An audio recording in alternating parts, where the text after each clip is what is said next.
Saudara-saudari yang terkasih, suatu kali ada seorang ibu datang ke salah satu pastoran. Ibu ini adalah orang baru di kota itu. Dia ingin bertemu dengan pastor yang tidak dia kenal. Dia ingin rumahnya diberkati. Ketika dia masuk ke halaman gereja, dia melihat seorang bapak mengenakan kaos apa adanya dengan celana yang sudah dikatakan dekil, sedang membersihkan rumput.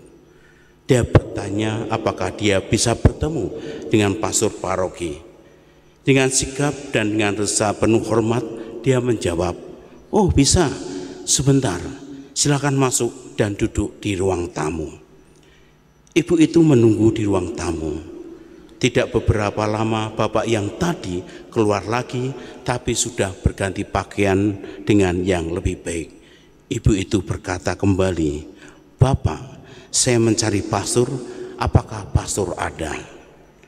Bapak ini menjawab, "Ibu mencari seorang pastor? Saya pastornya." Ibu ini kaget dan tersipu-sipu. Dia tidak mengira bahwa orang yang dipikirnya tukang kebun ternyata adalah pastor yang dicari.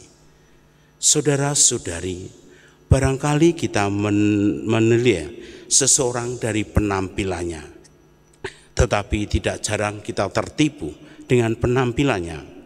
Pada hari ini kita bertemu dengan dua sosok yang rendah hati, yaitu Yesus dan Yohanes.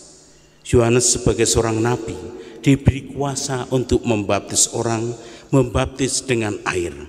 Dia tidak menyombongkan diri dengan kuasanya itu. Dia sadar betul siapa dia yang dihadapinya. Di antara orang yang datang kepadanya untuk dibaptis, ada seorang yang lebih daripadanya. Maka dia berkata, "Sesudah aku akan datang ia yang lebih berkuasa daripadaku, membungkuk dan membuka tali kasutnya pun aku tidak layak. Aku membaptis kamu dengan air, tetapi ia akan membaptis kamu dengan Roh Kudus." Dia menyadari bahwa dia bukan siapa-siapa. Dia mengantar orang kepada Yesus. Dia memperkenalkan siapakah Yesus yang sebenarnya. Yesus adalah tujuan akhir dalam iman dan keselamatan. Maka dia berkata, membungkuk dan membuka tali kasutnya pun aku tidak layak.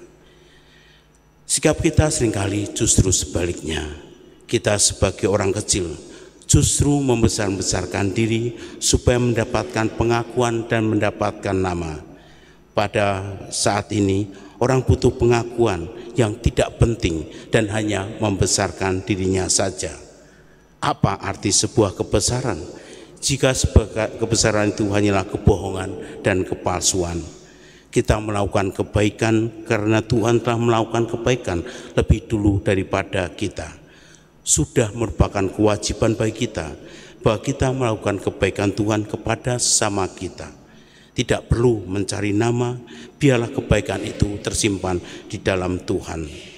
Maka kebaikan itu tidak akan pernah berhenti, bahkan makin besar dan berkembang.